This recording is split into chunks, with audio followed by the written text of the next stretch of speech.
Damon Fordham, professor of history at Springfield College and Virginia College in Charleston, South Carolina. And as I speak this, we're approaching Martin Luther King Day.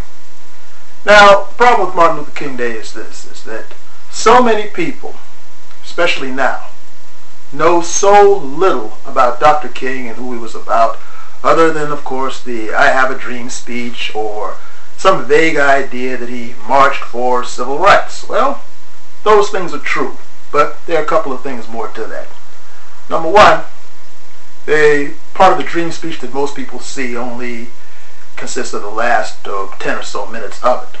The whole thing is available on YouTube and various other sources, and I strongly recommend that you listen to it and read it. But here's a little more about Dr. King's story that most people don't know. Dr. King was somewhat of a child prodigy. He was born in Atlanta, as everybody knows, on January the 15th, 1929. His father, Martin Luther King Sr., was a pastor of Ebenezer Baptist Church, and his mother was also fairly well educated. She also taught school. And at the age of 17 is when he first showed some major greatness.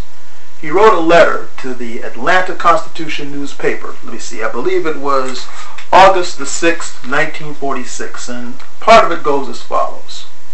We want and are entitled to the basic rights and opportunities of American citizens.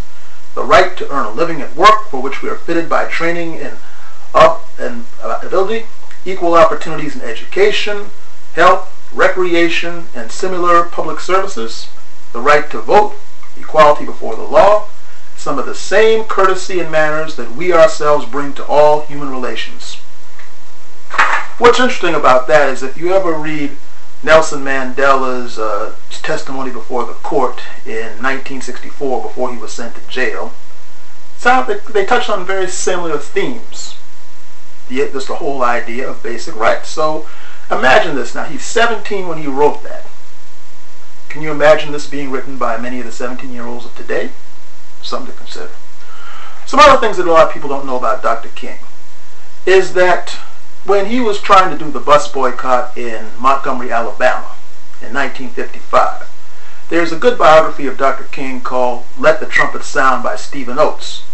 There's a section where a Reverend Stanley Frazier, a white minister down in Montgomery, tries to talk Dr. King out of the boycott, saying that he needs to teach the people about the babe of Bethlehem more so than these troubles of man. And Dr. King responded, he had a lot of good biblical knowledge, you see. And a lot of people with a minimum amount of understanding of the Bible would have let that go. Not Dr. King. Remember now, he had his doctorate in divinity, which was rare in those days. And he responded that we too know of the babe of Bethlehem, but we also know that we are here to follow the commandments of God and not the traditions of man. Mark 7:8.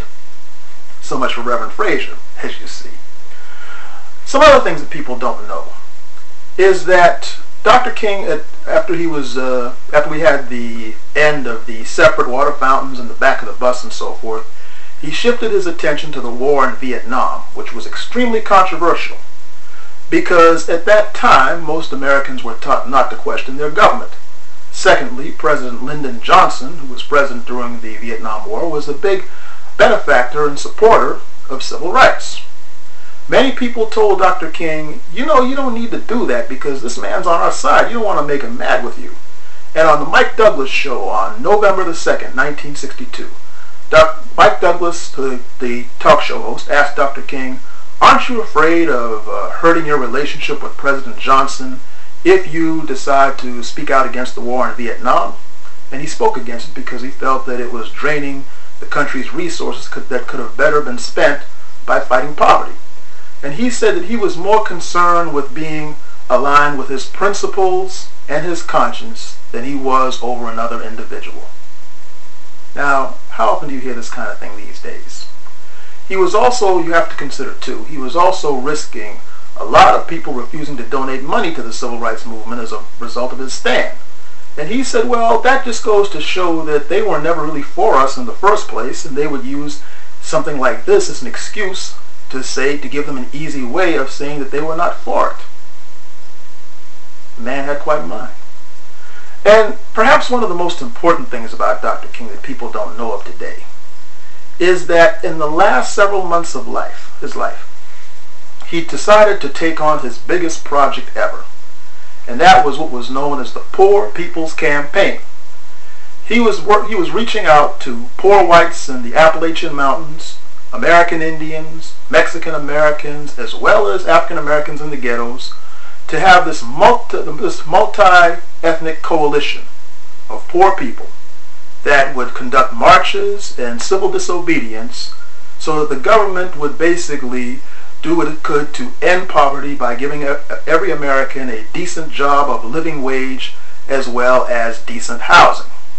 Now, of course, that would upset too many people's apple carts as far as they were concerned. And in his last weeks of his life, he went to Memphis, Tennessee to assist the sanitation workers in their strike for these very same issues. And of course, unfortunately, on April the 4th, 1968, he was killed. So when people ask about Dr. King, you could tell them he was more than just simply about civil rights, as great as that was. He was also about ending war and ending poverty. Now, some of you watching this will say, well, wait a minute, I didn't know this. They don't teach this stuff in school. Hold it. The best place to learn many things is not always the classroom. There's always the library. So if you want to learn some more about Dr. King, if the school's not teaching it, don't worry about it. Be proactive. Take matters in your own hands. Go to the library. Dr. King is dead, but his teachings live in books such as Strength to Love, Why We Can't Wait, Where Do We Go From Here, and Stride Toward Freedom. Go out and read what Dr. King had to say. And once you do that, put it in practice, because the readers of today are the leaders of tomorrow. This is Damon Fordham. Happy King Day.